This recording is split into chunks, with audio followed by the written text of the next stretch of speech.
Hi all, it's DT Neal here talking about storytelling things, writing, genre, science fiction, horror, fantasy. And in this spot I'm going to talk a little bit about magic realism. Not exactly to complain, but kind of to complain a little bit. And I'm not going to impugn Borges or Allende or any of the people who are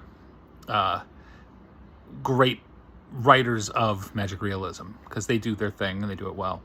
I'm probably going after the literary set who turn their noses up at fantasy and yet are willing to dip their toes in to magic realism.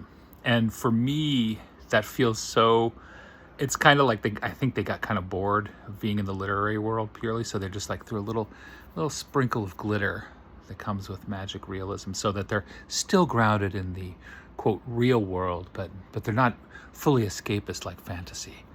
Fantasy for them is beneath them. They are set down in the gutter, wallowing with the unicorns and the dragons and the orcs and the sort of things, the goblins. But magic realism, they allowed themselves to unbutton that one top button and play in the magic realism realm without ever losing sight of the realism that they are so addicted to in their fiction. And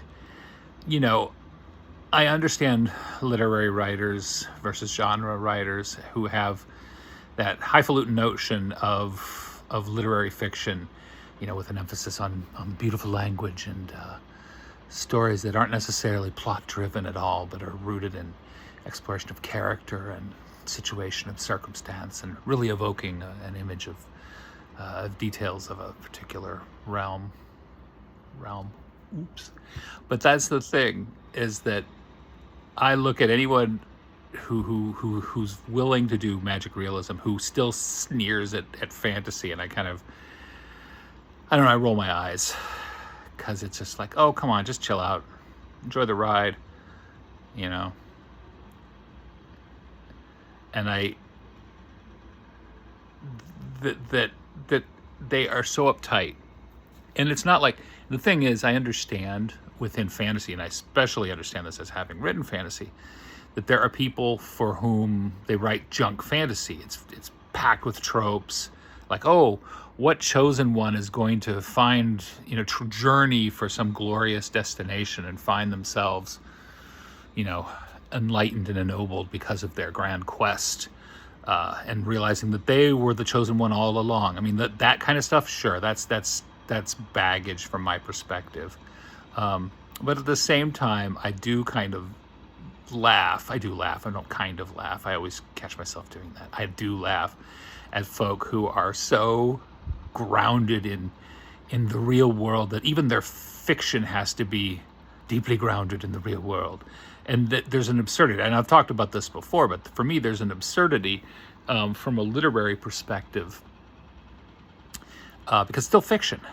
Like, unless you're writing nonfiction, okay, which has no pretense of falsehood, anything that is fiction is fiction. That, and I know that's seemingly redundant, but it's that idea that it's still a fantasy world.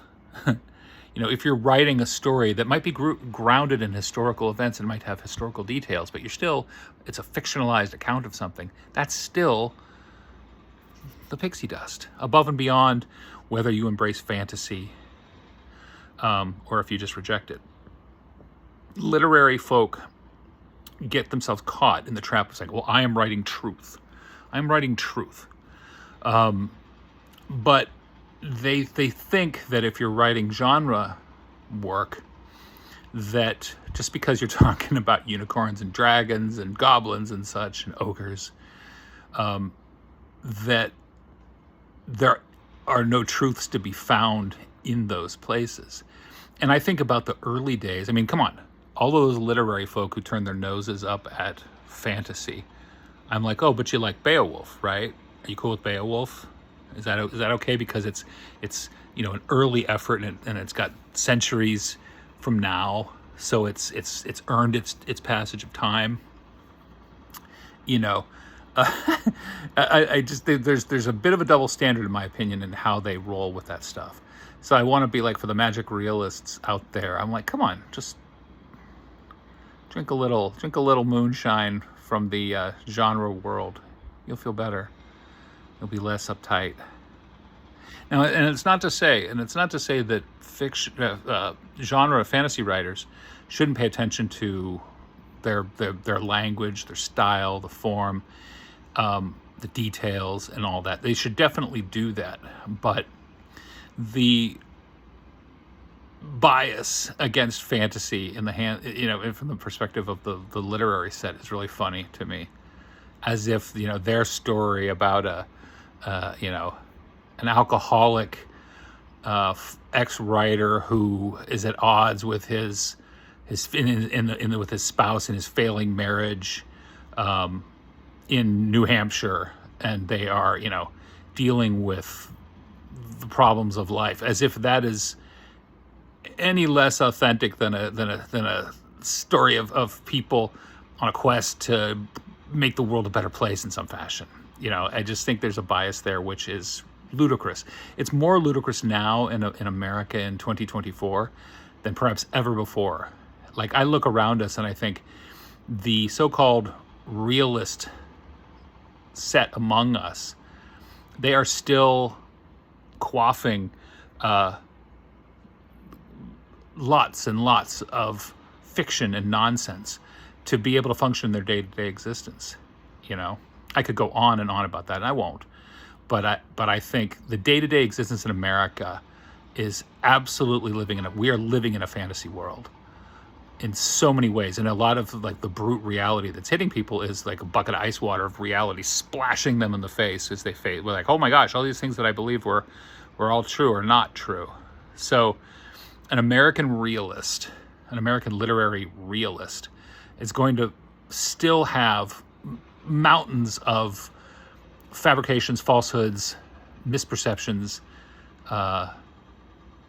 embedded in their work. As realistic as they want it to appear to be, they're still in that space. So watching them dive into magic realism as a way of soothing their tortured souls, maybe, is funny to me, because they just still can't go for full fantasy, even though, again, so much of American life is grounded in fantasy.